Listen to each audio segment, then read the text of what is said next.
Então, agora sim, né? Boa tarde a todas e a todos. A mais uma palestra do ciclo de debates da Escola de Gestores, hoje com assédio moral e sexual, conceitos, acolhimento e tratamento das denúncias, com a ministrante Tereza Cristina Meure. Então, eu vou fazer aqui, Tereza, um pequeno relato do teu currículo. É um currículo bem resumido, né, dentro da tua trajetória que você já tem com relação a essa temática e outros temas. Então, vai ser bem breve mesmo. E se faltar algo, por favor, nos corrija em seguida, tá bom? Então, a Tereza é ouvidora na Universidade Federal de Santa Catarina desde novembro de 2024, onde é assistente de administração de carreira já há 16 anos. Graduada em Ciências Econômicas pela UFSC, mestre profissional em Administração Universitária pela UFSC e especialista em Administração, Gestão Pública e Políticas Sociais.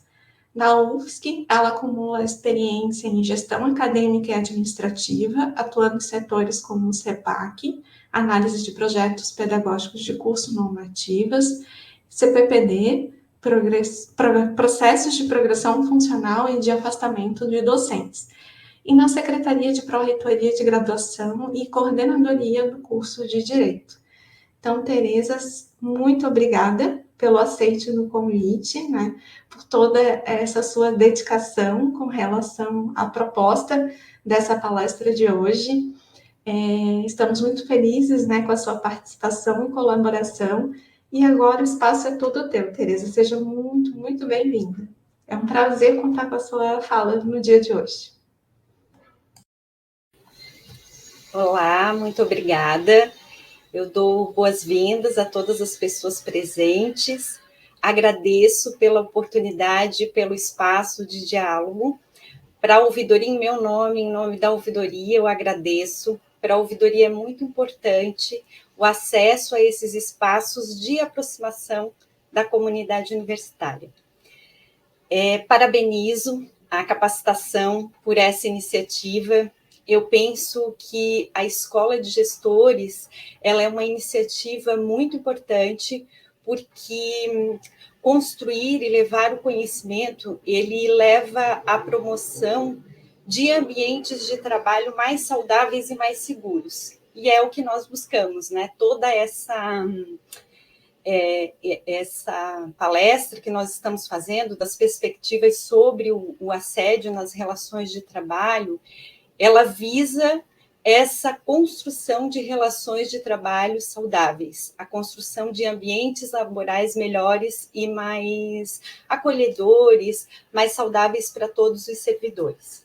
Antes de iniciar a apresentação, que finaliza, né, esse ciclo de debates, eu gostaria de falar um pouquinho sobre o papel e a atuação da ouvidoria, para também, né, poder trazer ao conhecimento das pessoas esses limites de atuação das ouvidorias públicas.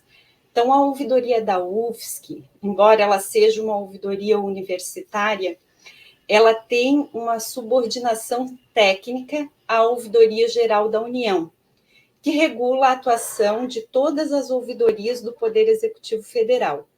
Então, a nossa atuação, ela se baseia em normativos da Ouvidoria Geral da União, e todo o nosso trabalho, ele ocorre sob o supervisionamento e monitoramento da CGU e da Ouvidoria Geral da União.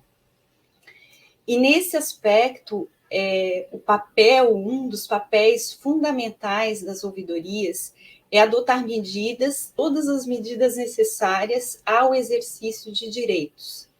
A ouvidoria ela serve como uma ponte para levar ao cidadão a administração dos órgãos, para que ele possa trazer as suas necessidades e para que os órgãos possam, de alguma forma, em conjunto com a ouvidoria, os diferentes setores encontrarem os mecanismos, as formas de atender ou de dar encaminhamento a essa necessidade do cidadão.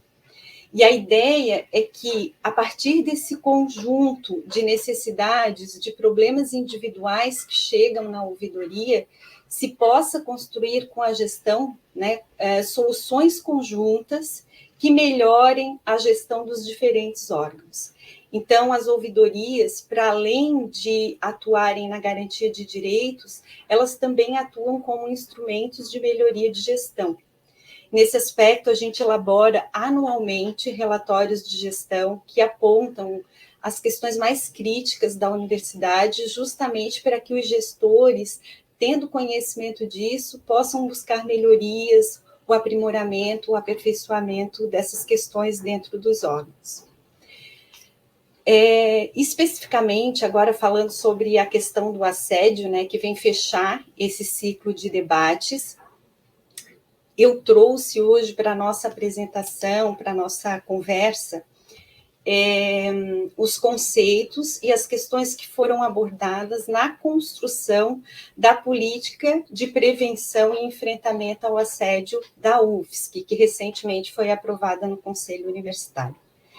Então, como eu já havia falado de início, né, o objetivo desse encontro de hoje é fechar esse entendimento dos mecanismos que nós temos para buscar a promoção de ambientes de trabalho mais seguros, mais saudáveis, mais sustentáveis.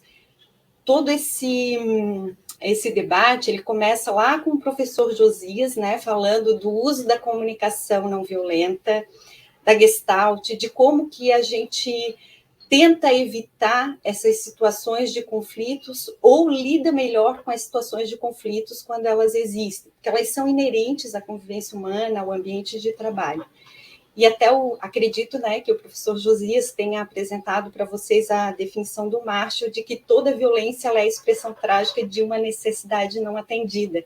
Então, e isso é algo que chega com muita frequência na ouvidoria, porque a necessidade não foi atendida e a forma que a pessoa se expressa quando ela chega na ouvidoria, normalmente, às vezes, nem é tão adequada, né? Porque ela já está num momento de não atendimento das suas necessidades. E a gestão, ela tem esse dever, esse papel, todos os gestores, nas diferentes funções, de prevenir e de enfrentar qualquer tipo de assédio na organização. Pela política de assédio que foi construída para a UFSC, que foi um documento construído por anos, né? Levou 10 anos até a gente ter a aprovação da política de assédio. Eu participei desse último ano de elaboração da política, a ouvidoria participou ativamente da construção dessa política. Então, ela visa promover a prevenção, o acolhimento e o tratamento.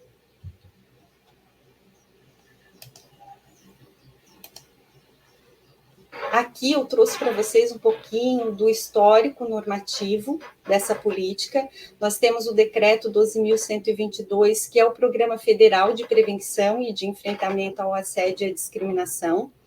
Depois a portaria do MGI, a portaria 6.719, que institui o Plano Federal de Prevenção e Enfrentamento ao Assédio e à Discriminação. Essa portaria do MGI, ela estabelecia um prazo de 120 dias para que os outros órgãos do Executivo Federal implantassem os seus planos setoriais de prevenção e enfrentamento ao assédio. A UFSC não conseguiu concluir a sua política em janeiro de 2025, que era quando vencia esse prazo estabelecido pelo MGI. Mas concluímos agora recentemente, tivemos a aprovação, né? Nós concluímos o texto, esse texto foi apresentado em uma audiência pública e depois ele passou pela aprovação do Conselho Universitário. Essa portaria do MGI, ela tem como objetivo combater todas as formas de violência decorrentes das relações de trabalho, e, em especial, ela vai tratar do assédio moral, do assédio sexual e da discriminação. Aqui eu trouxe para nós, eu sei que vocês já trataram diferentes abordagens, né, diferentes formas de conceito do assédio moral. O professor Josias trouxe, o doutor Roberto também apresentou para vocês diferentes definições. De fato, o assédio moral, ele é um conceito bastante amplo, e embora se tente objetificar, né, esse conceito, ele carrega uma série de subjetividades que se tenta diminuir, se tenta trazer exemplos mas que do ponto de vista de apuração, do ponto de vista de atuação das ouvidorias e dos setores apuratórios, mesmo que existam exemplos que nós trouxemos lá na política institucional, cada caso será um caso, e cada caso terá que ser analisado nas suas especificidades. Mas em termos de conceito, o que eu trouxe aqui para vocês é o conceito que ficou definido no nosso documento institucional, na nossa política, e ele diz o seguinte, que o assédio moral é a violação da dignidade ou da integridade psíquica ou física de uma pessoa por meio de conduta abusiva, independentemente de intencionalidade, por meio da degradação das relações socioprofissionais e do ambiente de trabalho. E esse assédio moral, ele pode se caracterizar pela exigência de cumprimento de tarefas desnecessárias ou exorbitantes, pela discriminação, pela humilhação, constrangimento, isolamento, difamação, que causem esse sofrimento psíquico a quem está sendo assediado. Então, é exigir que o profissional entregue atividades que não são possíveis de serem cumpridas dentro de um determinado prazo, é expor essa pessoa a situações constrangedoras, ou então, para excluí-la daquele ambiente de trabalho, propositalmente criar situações de isolamento e, às vezes, de humilhação ou constrangimento desse trabalhador. O assédio moral, ele então se caracteriza, ele vai se apresentar sobre a violação da dignidade, a degradação proposital das condições de trabalho e a violação da integridade física ou psíquica. Como nós colocamos, como eu já coloquei anteriormente, submeter a pessoa a situações vexatórias, tratar de questões pessoais, expor particularidades do trabalhador e sempre tendo essas atitudes de uma forma abusiva, sempre elas são consequências de condutas abusivas. Com relação à degradação proposital das condições de trabalho, é delegar, como falei, tarefas impossíveis de serem cumpridas, exigir que a pessoa esteja sempre disponível. A violação da integridade física ou psíquica é tratar de forma intimidadora ou ameaçadora, fazer manipulação ou chantagem. Isso muitas vezes ocorre quando se usa de referências legais, às vezes até ocorre o chamado assédio processual, ameaçar a pessoa com base em artigos de legislações, com base em legislações, para que ela cumpra aquilo que se pretende ou que se intenciona que o servidor público tenha como condutas. O assédio moral, ele pode ocorrer em diversas direções dentro da instituição.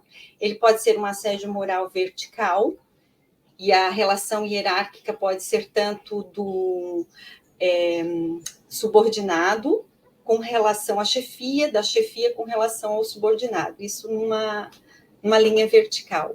Horizontalmente entre colegas, numa mesma hierarquia, ou assédio moral misto, que é aquele que é praticado de maneira coordenada entre superiores hierárquicos e colegas de trabalho.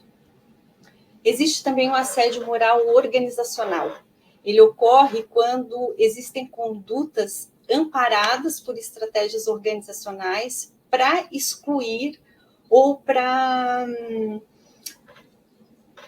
exigir coisas que não são possíveis de terem execução e tornar atitudes desrespeitosas aos direitos fundamentais dos trabalhadores.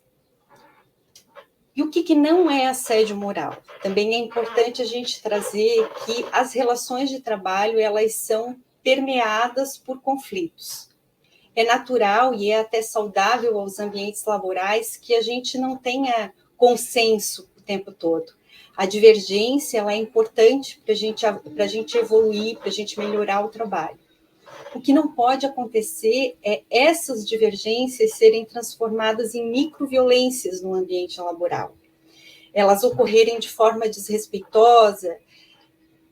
É importante que elas existam para que a gente evolua, para que a gente melhore o trabalho realizado, mas isso precisa sempre ser feito de forma respeitosa, de forma colaborativa, de forma a inserir as pessoas e engajar as pessoas no ambiente de trabalho. Ouvir as opiniões divergentes, incorporá-las sempre que possível e respeitar o ponto de vista, a forma como cada um entende que o trabalho poderia ser conduzido. E, embora as divergências apareçam, que elas sejam tratadas de forma respeitosa para evitar que escalonem para uma situação de assédio. As conversas difíceis também são atos entendidos como atos de gestão. Muitas vezes é preciso que a chefia tenha uma conversa com o servidor, até para que ele possa melhorar a sua atuação profissional, para que ele possa adequar condutas que às vezes não estão em consonância com os próprios princípios da administração pública. E a chefia, ela tem o dever de fazer, de ter essa ação. O que precisa ser observado é que isso tem que ser feito com sensibilidade, com uma comunicação eficaz, com respeito à condição do servidor, de forma isolada, sem criar exposição desse servidor a uma situação vexatória, mas ela não se configura propriamente em assédio. Com relação ao assédio sexual, ele trata de condutas de conotação sexual que são praticadas contra a vontade de alguém.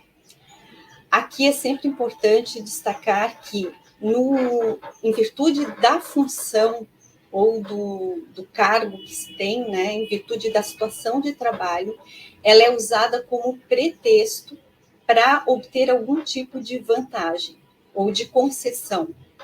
Pode ser de forma verbal, de forma não verbal ou física. O assédio sexual ele pode se manifestar por palavras, por gestos, por contatos físicos, com o efeito de perturbar ou constranger aquela pessoa que está sendo assediada, né? De criar para ela um ambiente hostil, um ambiente intimidativo, humilhante, desestabilizador.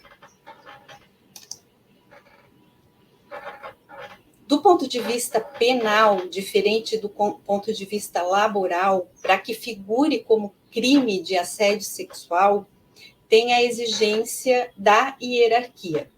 Então, do ponto de vista penal, é preciso que exista uma hierarquia para configurar como assédio sexual. O que não significa que, se não houver a hierarquia, isso não possa ser enquadrado como um outro tipo de crime, de perturbação sexual, em outras categorias. É que, para fins penais, tem a necessidade da existência de hierarquia. Já do ponto de vista laboral, administrativo e disciplinar, que é o nosso caso, não tem essa necessidade de hierarquia, mas em função do cargo, da situação que ambos ocupam, ocorrerá o assédio sexual.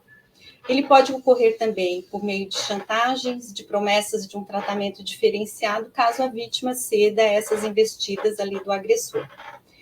E também ele ocorre quando se tem conversas indesejáveis sobre sexo, piadas ou expressões de conteúdo sexual que claramente constrangem uma outra pessoa e que essa pessoa já expressou que não gosta, que se sente incomodada, que não desejaria participar desse tipo de situação. E mesmo assim a pessoa insiste e continua a adotar esse tipo de situação com alguém que já demonstrou que não se sente confortável com essa relação.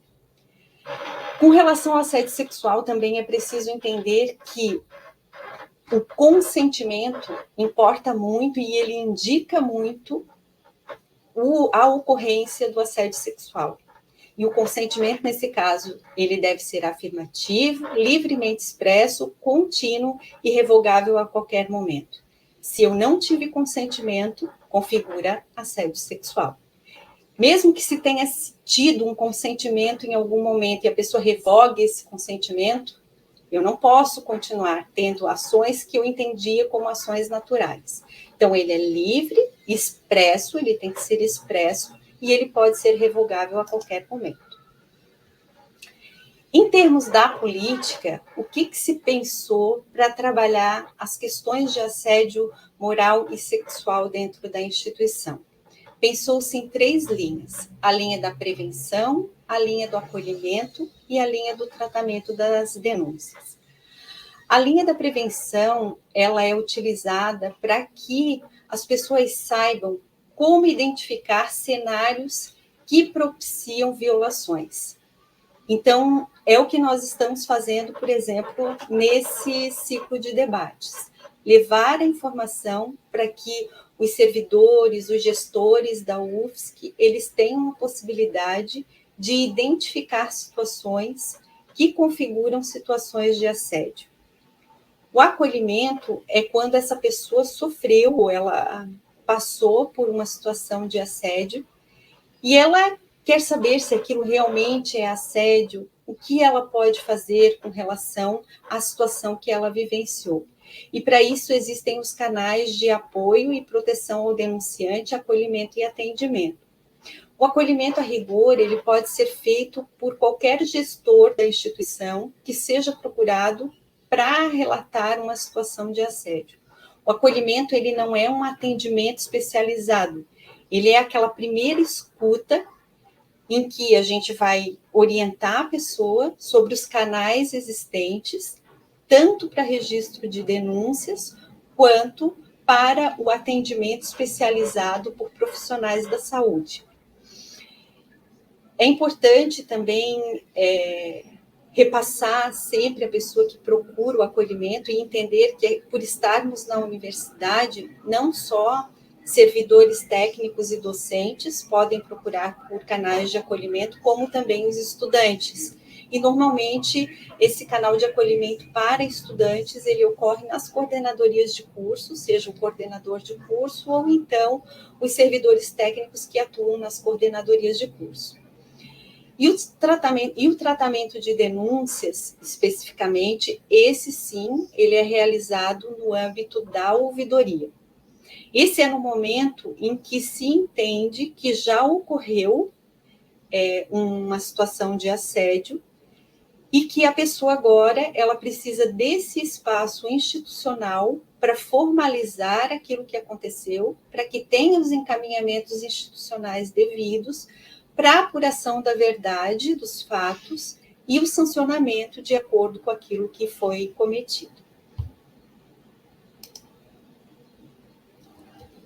No aspecto da prevenção, a instituição ela visa promover essa oferta periódica de palestras, seminários, campanhas de divulgação, campanhas educativas, para o letramento e para a sensibilização de toda a comunidade com relação à identificação do assédio e da discriminação, mas também para que a gente tenha consciência das nossas ações e passe a adotar boas práticas no ambiente laboral, para que a gente diminua essas incidências de casos de assédio, porque se nós tomamos conhecimento de situações que não são aceitáveis no ambiente laboral, nós devemos nos vigiar em todas as nossas ações para saber se essa nossa conduta ela é a mais adequada, se eu fui uma pessoa que agiu com empatia, com sensibilidade, com respeito diante do que o meu colega de trabalho apresentou, e mudar o entendimento da gente sobre as relações de trabalho.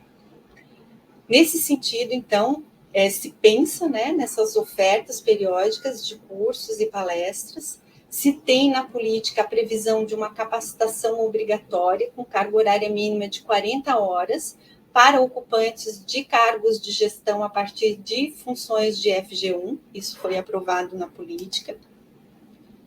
Foi aprovado também a inclusão no curso de iniciação ao ambiente institucional de temáticas referentes ao enfrentamento a assédio moral e sexual. E foi discutido que se tenha uma rede de atendimento que funcione por demanda também. Então, as chefias, as direções de unidade podem acionar a Pró-Reitoria de Gestão de Pessoas para ações preventivas e melhorias de ambientes de trabalho em que se identificou alguma situação que necessite de uma atenção mais focada. A rede de acolhimento, então, como eu havia dito, a rigor são todos os gestores, temos essa obrigação de ter o conhecimento de situações que possam figurar como assédio e de dar as orientações a quem nos procure e indicar os canais adequados. A ouvidoria, em havendo dúvidas sobre encaminhar, pode ser indicado o atendimento da ouvidoria. A ouvidoria funciona todos os dias presencialmente, no horário das 8 ao meio-dia, das 13 às 17. Não fazemos agendamento, o atendimento é por demanda, então todas as pessoas que necessitarem, elas podem procurar a ouvidoria para obter orientações. O site da ouvidoria, ele foi elaborado com várias orientações, com os fluxos dos tratamentos das manifestações, das diferentes manifestações de ouvidoria. Nós disponibilizamos no site o Guia Lilás da CGU, que explica detalhadamente situações de assédio, exemplifica. A própria política, assim que emitida a portaria, estará disponível. A política também traz todo um rol ali exemplificativo, explica sobre o protocolo de acolhimento, que é importante também que todos os gestores tenham conhecimento, e espaços institucionais responsáveis por realizar uma primeira escuta. Essa é a rede de acolhimento. Então, ela tem a finalidade de prestar os esclarecimentos e as informações sobre o tema, orientar a pessoa com relação ao registro quando for entendido como necessário. Já a rede de atendimento, que é diferente da rede de acolhimento, ela é a rede de escuta qualificada, que daí é prestada por um profissional da área da saúde às pessoas que forem afetadas, então, pelo assédio ou pela discriminação. Temos também o serviço de acolhimento às vítimas de violências, que é o SEAVES. O SEAVES ele está vinculado à PROAF. Inicialmente, o SEAVES ele prestava atendimento apenas a estudantes, mas a partir da política, as pessoas vítimas de violência que forem servidores técnicos, administrativos e docentes também poderão contar com o atendimento do serviço de acolhimento às vítimas de violência da PROAF. Os terceirizados, esse serviço de atendimento deverá ser prestado pela empresa contratada ou então pela rede pública de saúde. Com relação ao protocolo de acolhimento que integra a política de prevenção e enfrentamento ao assédio da UFSC, ele traz que a escuta, ela tem que ser uma escuta ativa, com transmissão de mensagens objetivas à pessoa que procure o acolhimento. Ela recomenda que não se façam perguntas tendenciosas, que sejam questões isentas de suposições ou conclusões prévias, que realmente se respeite aquilo que está sendo trazido pela pessoa que procurou o acolhimento, que ela seja ouvida com isenção, que não se tenha nesse atendimento o uso de uma linguagem burocrática ou jurídica, que se procure explicar para pessoas questões utilizando uma linguagem simples, possível de compreensão, que cada servidor que fizer o acolhimento, ele tem que observar o compromisso dele com sigilo de todas as informações que foram trazidas ao seu conhecimento, e que ele deve orientar essa pessoa que procurou o acolhimento sobre o registro e quais os possíveis desdobramentos do registro de uma denúncia. No protocolo de acolhimento também consta que a vítima ela deve concordar, ela deve consentir com o registro formal desse relato na instância de acolhimento. Ou seja, o registro ele só pode ser realizado se houver a concordância da vítima. Isso porque, quando ocorrer a apuração da denúncia de assédio, em todas as denúncias em que existe uma vítima, para o setor apuratório e no momento da apuração, para que possa ser dado o direito de ampla defesa, do contraditório e da ampla defesa ao denunciado, ele tem a possibilidade de identificação da vítima. Ele tem o direito de saber quem o acusa pelo que ele está respondendo. E por isso é importante saber se a vítima está disposta naquele momento, ou se ela consegue naquele momento efetuar o registro e os desdobramentos que depois tem todas as questões que envolvem a apuração dessa denúncia. Por isso, a importância da vítima estar de acordo com a realização do registro. E por isso consta do protocolo de atendimento. Passando à estruturação do relato da denúncia, é importante que a vítima entenda que, para que a denúncia possa ser habilitada, ou seja, dizer que essa denúncia estará apta para seguir para um setor apuratório, é preciso que ela tenha elementos mínimos. Então, nesse sentido, é muito importante que a vítima ela anote detalhes, registre datas, horários, local, nome do agressor, para que se possa, um dos itens básicos de habilitação de denúncia é a autoria. Então, quem foi o autor do assédio? Se houver testemunhas, que essas testemunhas sejam indicadas. Se houver conversas, o conteúdo dessas conversas. Eu sofri assédio em quais situações? O que for possível para ela relatar e destacar. Se possível, que ela reúna provas, que colete documentos, e-mails, prints de mensagens, gravações. E o mais importante, o fundamental, quando se for orientar a vítima, é que ela busque apoio, que ela não se isole, que ela procure essa rede de acolhimento dentro da instituição, mas também fora da instituição, com colegas, com familiares, com profissionais da área da saúde, para que ela possa ter, de fato, o atendimento devido. Com relação à realização do registro, hoje a ouvidoria, dentro desse aspecto que eu coloquei inicialmente, que existe uma subordinação técnica, à Ouvidoria Geral da União. Então, hoje, os registros de ouvidoria eles são realizados numa plataforma integrada de ouvidoria e acesso à informação. Essa plataforma ela é o FalaBR. Então, ela é uma plataforma que vai ser acessada pelo usuário. A ouvidoria indica sempre que o registro seja realizado no FalaBR. Pela legislação, a ouvidoria ela tem obrigação de registrar, ainda que chegue por outros canais. Por exemplo, se chegar por um e-mail, é preciso que se faça o relato. Mas nós indicamos sempre que se evite o uso de e-mails, porque há uma questão de integridade que precisa ser garantida e de salvaguarda do denunciante, de proteção ao denunciante.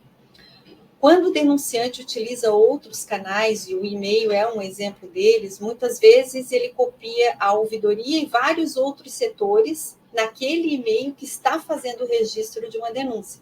Então, ali nós já perdemos a proteção do denunciante, porque várias pessoas que não são da ouvidoria e do setor apuratório, que não deveriam ter acesso ao conteúdo do relato daquela denúncia, o tiveram. Então, nesse sentido, a gente indica sempre a utilização direta da plataforma FalaBR.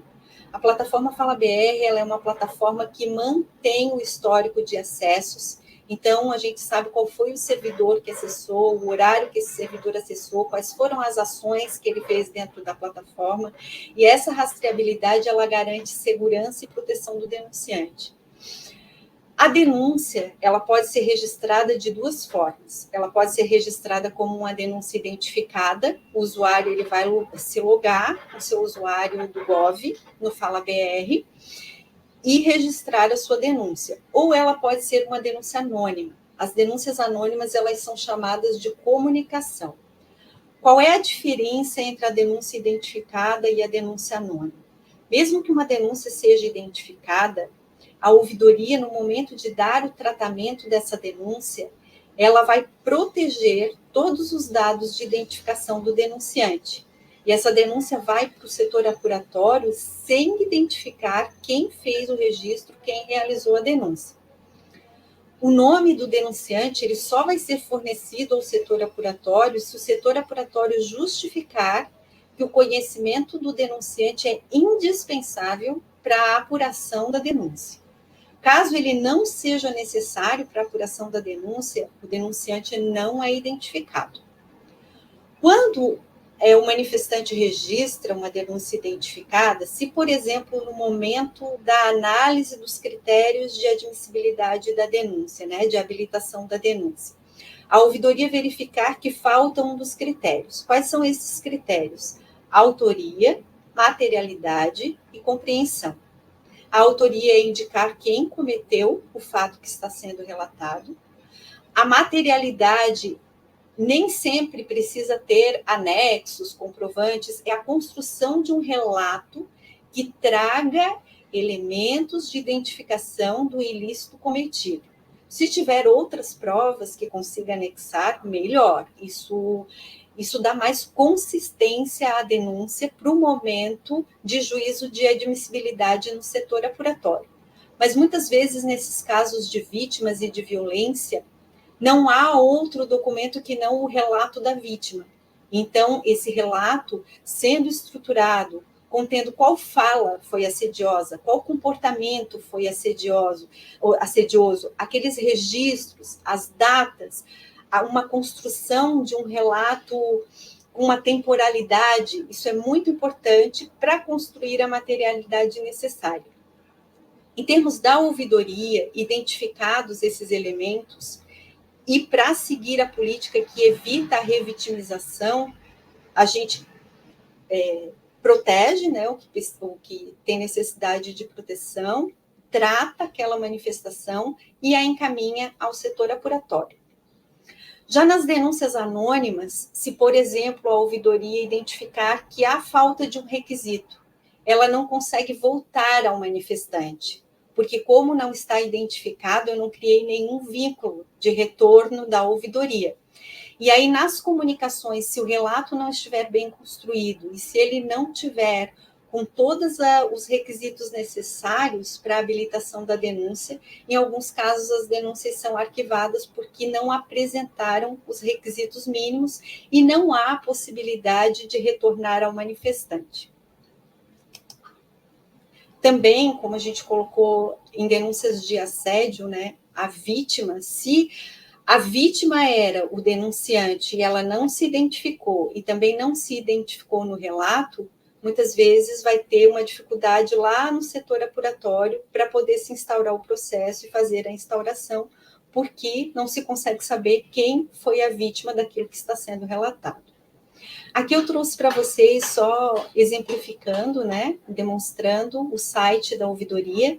Então, como eu falei a vocês, nós temos aqui as diferentes tipologias das manifestações que a ouvidoria atende e trata.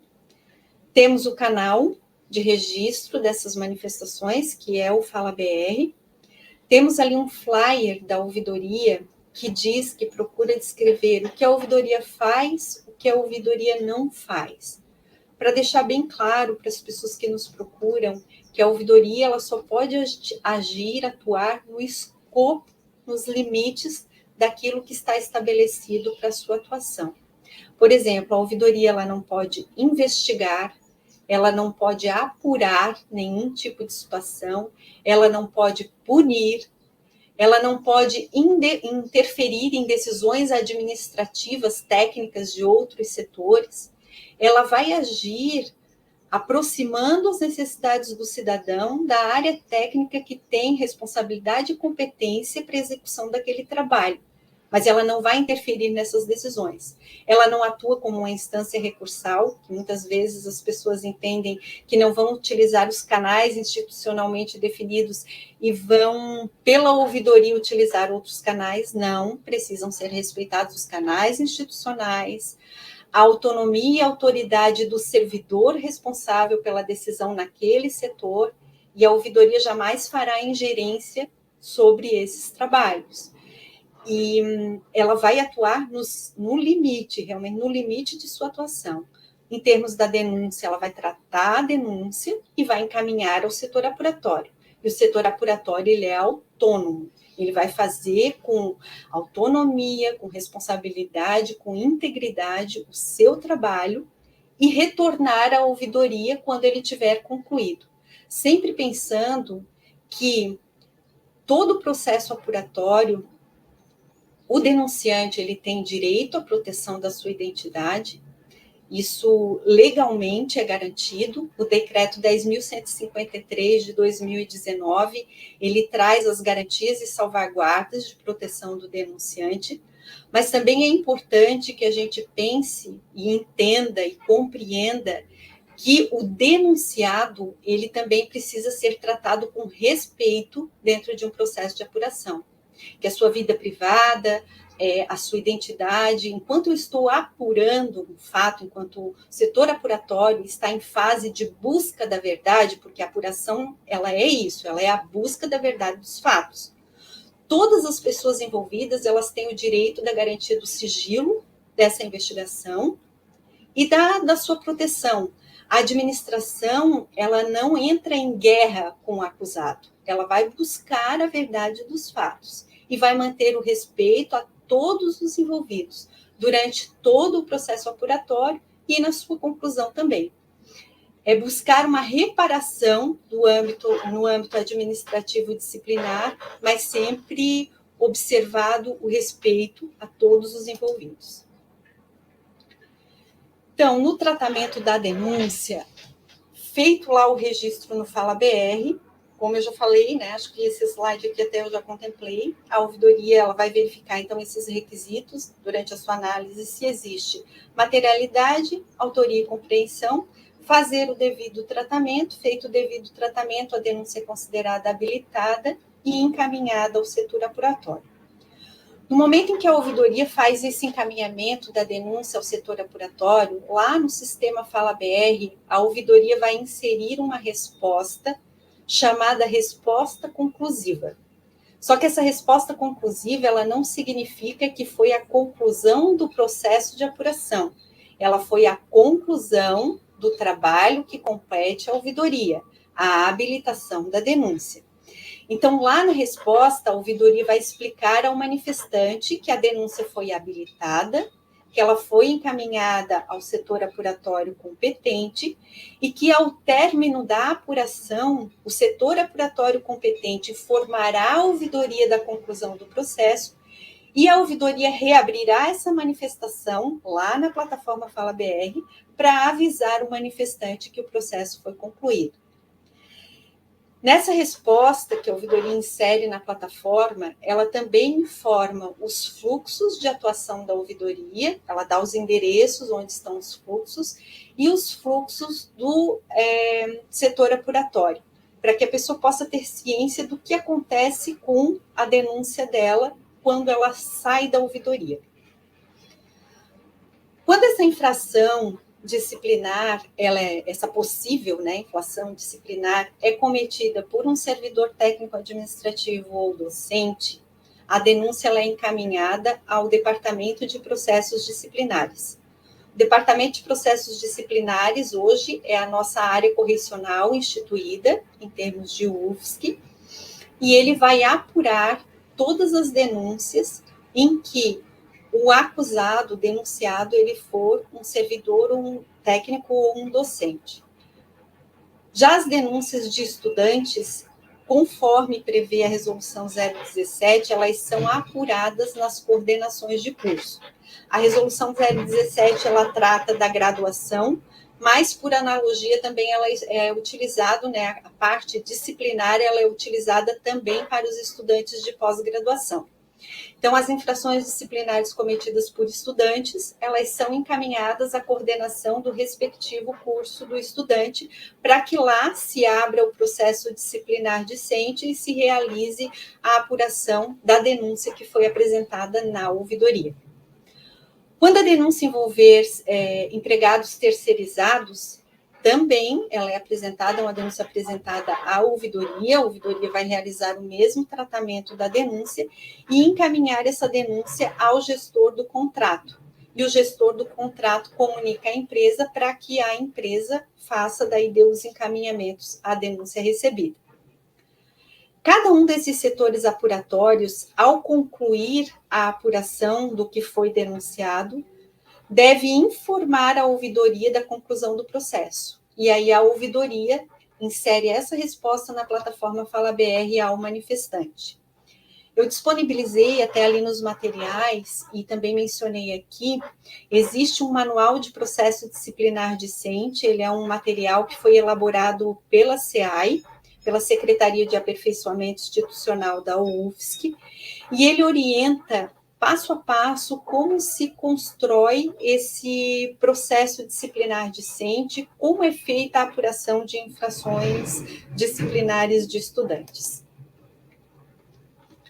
Com relação à proteção ao denunciante, também nós já falamos um pouquinho, né, que há um decreto, o decreto 10.153 de 2019, que ele traz todas as informações sobre a proteção dos denunciantes.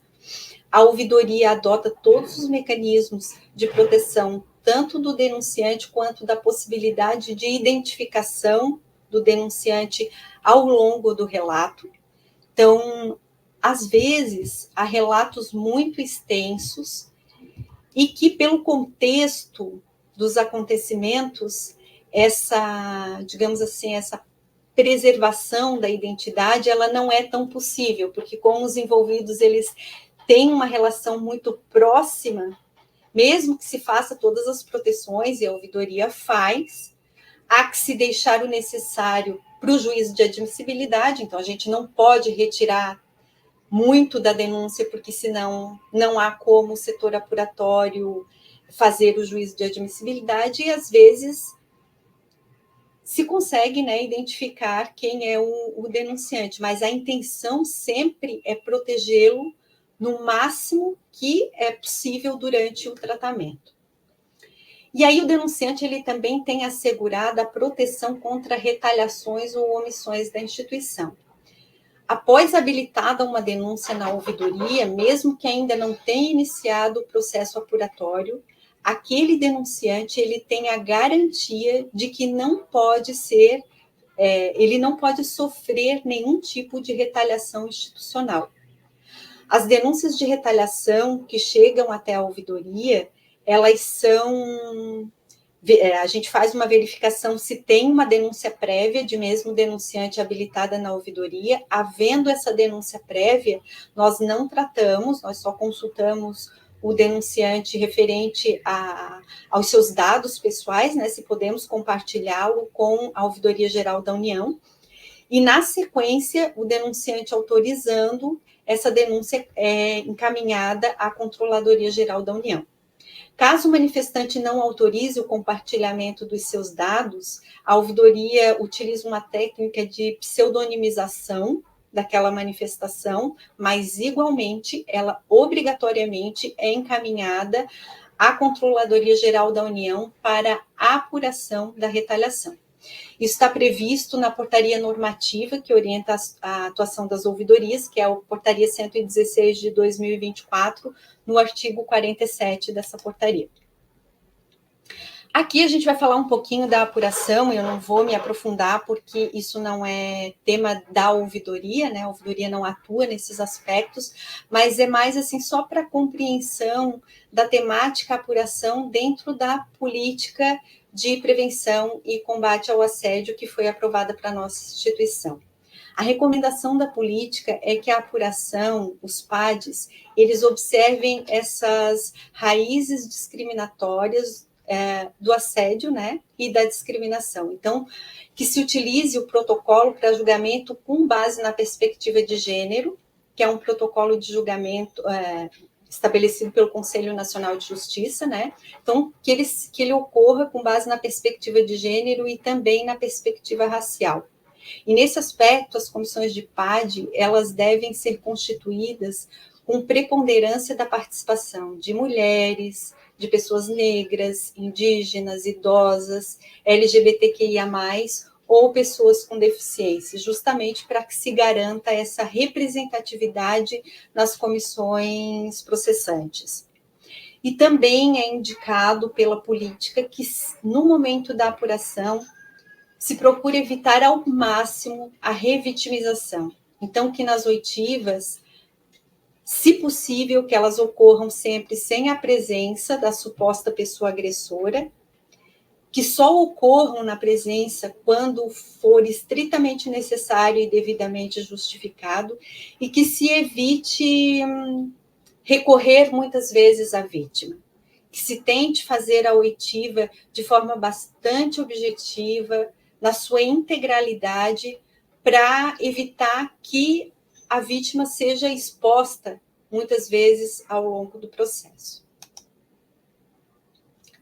Com relação ao acesso ao processo, essa é uma questão muito recorrente na ouvidoria, e como eu falei de início, né, quando é concluído o processo apuratório, o setor apuratório ele comunica a ouvidoria. E a ouvidoria entra na plataforma e informa ao denunciante que o processo foi concluído. Nesse momento, quando o processo já está finalizado, o acesso ele se torna possível também ao denunciante. Ao longo do processo, enquanto estiver a apuração acontecendo, a vítima, o denunciante, ela não é parte do processo, portanto, ela não tem acesso ao processo. Ela pode consultar sobre as fases de andamento do processo, mas não o processo em si. Quem tem acesso integral ao processo é a pessoa acusada ou o advogado do acusado. Eles têm acesso ao inteiro teor do processo para a garantia da ampla defesa. Já o denunciante, ele tem o direito de saber as fases e, quando finalizado o processo se torna acessível. Porém, os setores apuratórios, sejam eles o DPD ou as coordenadorias de curso, ao fornecerem o acesso desse processo, precisam se atentar à proteção dos dados sigilosos, pessoais e sensíveis, conforme prevê a LGPD. Existe até uma nota técnica da CGU que está disponível no Guia de Direito das Pessoas Assediadas, que ela indica quais são as principais partes processuais a serem fornecidas, porque se entende que, embora um processo finalizado ele seja um processo que já está público e, portanto, deveria ser algo de transparência ativa, a CGU ela tem um entendimento que o tratamento desses processos, pelo volume de informações que ele contém, poderia ser inviável para a administração pública tratar todos esses documentos e deixá-los em transparência ativa. Então, eles continuam como uma transparência passiva, embora sejam públicos, são fornecidos por demanda. Então, o que acontece? No momento que eu recebi da ouvidoria a informação de que o processo foi finalizado, eu não sei se eu travei para vocês. A câmera eu acho que travou um pouco, Tereza, mas a gente está te ouvindo bem. A gente consegue te acompanhar. Oi? Agora travou, acho. Agora travou a câmera também. Eu acho que agora voltou, né? Eu tive, acho que, algum problema aqui na minha rede. Então, quando o processo... Vou voltar um pouquinho, eu não sei até onde é que vocês me ouviram, mas eu falava que existe uma orientação, né, uma nota técnica da CGU que orienta a concessão de partes do processo até, né, ao manifestante. Isso poderia estar em transparência ativa, mas pelo trabalho, né, pelo volume de trabalho que é o tratamento desses dados, entende-se que pode ficar como transparência passiva e fornecido conforme demanda. Para solicitar o fornecimento desse processo, quando o manifestante recebe da ouvidoria a informação de que o processo está concluído e que, portanto, ele pode ter acesso ao processo, ele pode cadastrar um pedido de informação solicitando ao setor apuratório o fornecimento deste processo. Hoje, o acompanhamento também é uma coisa que eu acho que eu não tinha falado, esse acompanhamento do processo para saber em que fase o processo está, ele é feito também via pedido de acesso à informação. O manifestante ele pode registrar um pedido de acesso à informação via SIC, que é o setor que trata, né, da LAI dentro da UFSC, que é o Serviço de Informações ao Cidadão. Então, ele vai indicar o NUP, o número daquele protocolo unificado que ele recebeu quando fez o registro da denúncia. Ele indica isso no pedido de informação e solicita informações sobre o andamento do processo.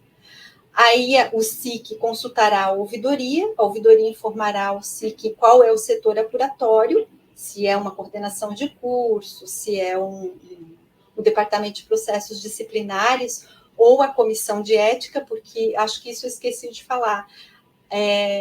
Nós também temos como setor apuratório de questões envolvendo servidores técnicos administrativos e docentes a comissão de ética, sempre que a infração ela envolver alguma situação relacionada a desrespeito ao Código de Ética do servidor. E feita essa consulta, o setor apuratório fornecerá esse processo e o processo será disponibilizado ao solicitante, ou a informação sobre as fases quando o processo ainda não estiver concluído. A ouvidoria está trabalhando com o Departamento de Processos Disciplinares para integração do sistema FalaBR com o sistema EPAD. O sistema FalaBR é o sistema utilizado, a plataforma utilizada para o registro de denúncias, e a plataforma EPAD, ela é uma plataforma correicional. Se nós conseguirmos efetuar essa integração, e eu acredito que para 2026 isso seja possível, o manifestante não precisará mais solicitar informação sobre o andamento dos processos quando se tratar de processos de apuração do DPD. Porque no FalaBR haverá, com essa integração, a informação sobre em que estágio está a apuração. E aí o manifestante acessa a plataforma no NUP que ele registrou e consegue acompanhar esse andamento. Não conseguiremos estabelecer isso, por exemplo, para apuração de processo disciplinar discente, porque as coordenadorias de curso elas não utilizam o EPAD, elas não são uma unidade correcional instituída dentro da universidade com vínculo à CGU e, portanto, não utilizam esse sistema. Na proposta que se tem de regime disciplinar discente, foi indicado que exista um núcleo. Essa resolução ainda não está aprovada, ela é uma resolução que está em discussão, mas que possivelmente para o ano de 2026 seja aprovada institucionalmente. E lá, eu faço parte também da comissão que está elaborando essa proposta de resolução, foi indicado que se crie no Departamento de Processos Disciplinares um núcleo para tratamento de denúncias disciplinares discentes. Isso seria no sentido de unificar o recebimento das denúncias envolvendo estudantes em um determinado setor. Depois, as comissões processantes elas serão constituídas, respeitando o vínculo do estudante ao curso, por professores e estudantes vinculados ao curso, mas toda essa parte operacional de organização do processo, de condução do processo, ela seria feita por um único setor, vinculado também ao Departamento de Processos Disciplinares, para utilizar essa expertise e esse conhecimento do setor também para a apuração dos processos disciplinares discentes. Não sei se isso será aprovado no âmbito da instituição, mas existe essa proposta. E aqui, como coloquei, determinando o slide, é que a ouvidoria dá o conhecimento ao manifestante sobre a finalização do processo. Uma outra questão que nós temos também inovadora nessa política de enfrentamento e de prevenção e enfrentamento ao assédio recentemente aprovada é a previsão da adoção de medidas cautelares. As medidas cautelares, elas são medidas de gestão, medidas excepcionais, elas estão previstas na Lei 9.784, a Lei de Processos Administrativos, no artigo 45. Então, elas são medidas a serem adotadas pela gestão quando há um risco iminente.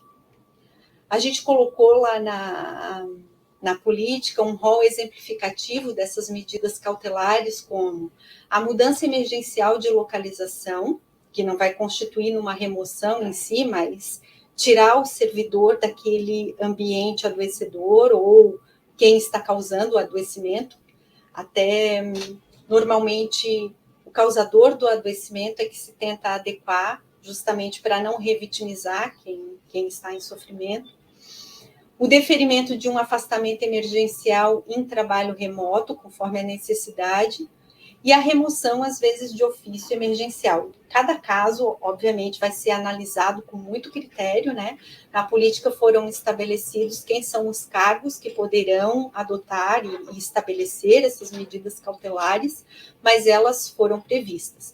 Essas medidas cautelares, aqui, é importante destacar isso, elas são medidas cautelares diferentes das medidas cautelares que podem ser adotadas também pelo Departamento de Processos Disciplinares.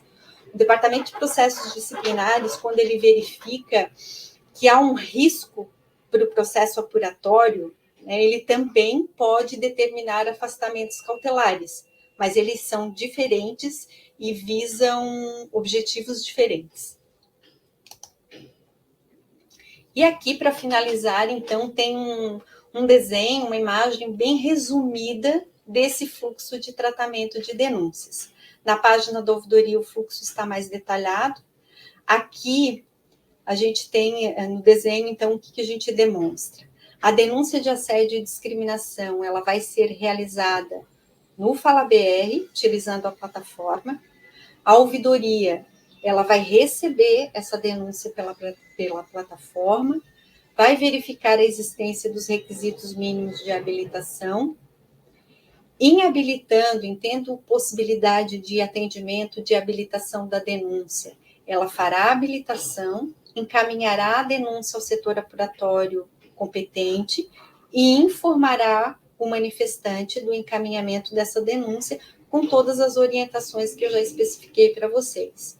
Aí, respeitando que a apuração dos servidores ocorrerá no Departamento de Processos Disciplinares, dos estudantes, colocamos aqui conforme as normativas específicas, porque se nós tivermos realmente a aprovação do regime disciplinar discente, talvez não seja mais nas coordenadorias de curso, hoje o é, né, por definição da 017, e de funcionários terceirizados será encaminhada ao gestor do contrato, que fará a remessa à empresa.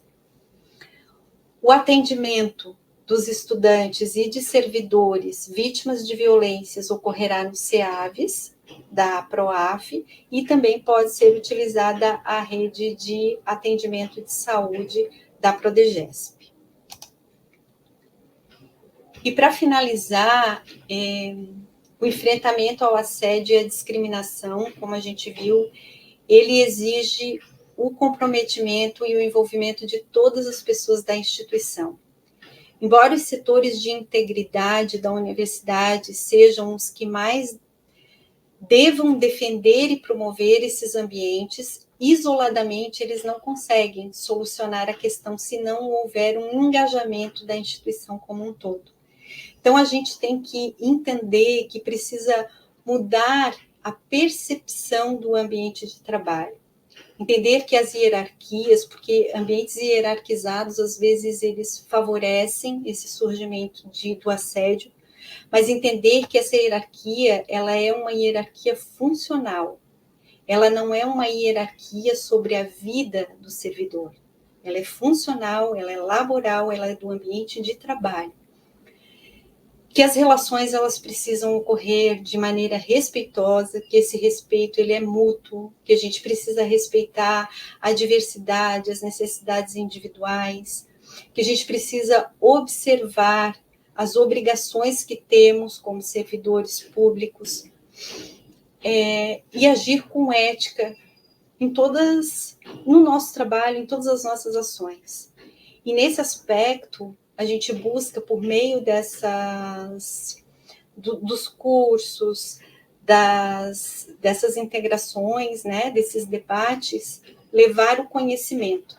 E a universidade, ela tem que ser a maior defensora disso, de que o conhecimento, ele é um aliado, ele é fundamental, porque o conhecimento, ele traz segurança, e a segurança, ela é necessária para um ambiente de trabalho saudável. E, nesse sentido, a gente tem que procurar, sempre que possível, orientar, esclarecer, apoiar, independente dos papéis que a gente ocupe dentro da universidade. Entender que somos agentes para a promoção de ambientes melhores, mais saudáveis, mais harmoniosos. E eu acho que é isso que eu tinha para apresentar para vocês. Peço desculpas se algo não ficou muito claro. Estou à disposição para responder os questionamentos, as dúvidas. Eu só gostaria de pedir que, se vocês trouxerem exemplos, que não tragam exemplos pessoais, né? Nós estamos aqui num ambiente público, então, se tiver algum caso específico que vocês necessitem de orientação, eu posso orientá-los na ouvidoria. Aqui eu gostaria que nós tratássemos das questões mais gerais, se fosse possível, e estou aberta para as perguntas, para as manifestações de vocês. Muito obrigada. Foi uma alegria estar aqui e poder partilhar esse momento com vocês.